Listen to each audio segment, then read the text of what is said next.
Ada apa dengan KPU Provinsi Bengkulu? Baru-baru ini setelah penetapan tanggal 23 September, Bengkulu heboh lagi. Sudah saya prediksikan di awal-awal, ada yang janggal memang kelihatannya. Janggal karena kabarnya ada yang mau main jegal.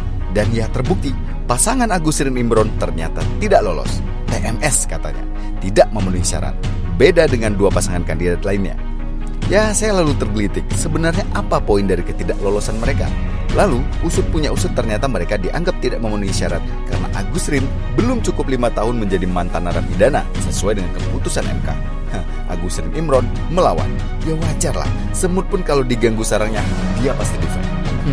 Alamialah, narasi penzoliman digaungkan karena menurut mereka tidak ada satu pasal pun yang mereka langgar kecuali memang ada niat untuk menggagalkan. Katanya, pun ujuk-ujuk ada banyak pihak yang membela KPU ya.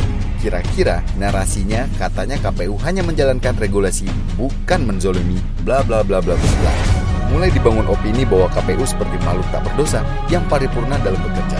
Tapi tunggu dulu, mari sama-sama kita lihat data.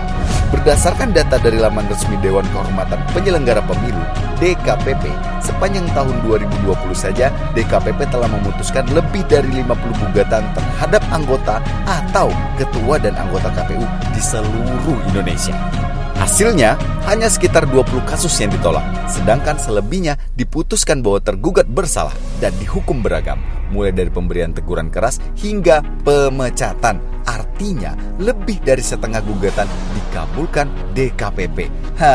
Angka putusan pemecatan terhadap anggota dan ketua KPU juga terbilang tinggi, yakni mencapai 16 putusan, yang artinya hampir separuh putusan bersalah berimbas pada pemecatan. Sekali lagi, pemecatan. Anggota dan ketua KPU terbukti secara sah melanggar kehormatan penyelenggara pemilu diganjar dengan hukuman pemecatan. Dalam kasus Bengkulu, Agus Rin Imron juga mempertanyakan kasus putusan KPU yang berbeda dengan KPU Bengkulu, walaupun dengan jenis kasus yang hampir sama persis, yaitu tentang mantan narapidana. Adalah KPU Bovendigul, Papua, dan terakhir ada putusan Bawaslu Lampung Selatan yang membatalkan putusan TMS KPU terhadap pasangan calon Hipni dan Melin Haryani. Dalam keterangan pakar hukum dalam sidang Bawaslu Lampung Selatan, KPU dianggap melanggar sumpah jabatan karena salah menafsirkan regulasi yang ada. Nah, masih mau bilang KPU seperti malaikat? Ayolah, KPU juga manusia Ini bukan soal berpihak ke kanan atau ke kiri. Mari sama-sama berpikir jernih, dan belum tentu mereka yang dilantik dan diupah negara pasti 1000% tidak nakal dalam bertugas. Dan belum tentu mereka yang digagalkan pasti ngotot nggak karuan. Jangan jadi kayak anak kecil lah dalam berpolitik. Lanjut ya, rakyat yang menunggu kepastian tentunya dari lembaga peradilan yang berwenang.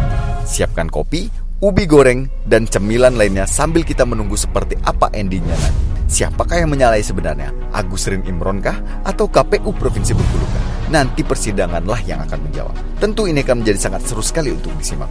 Sebuah drama yang belum tuntas sampai saat ini. Monggo.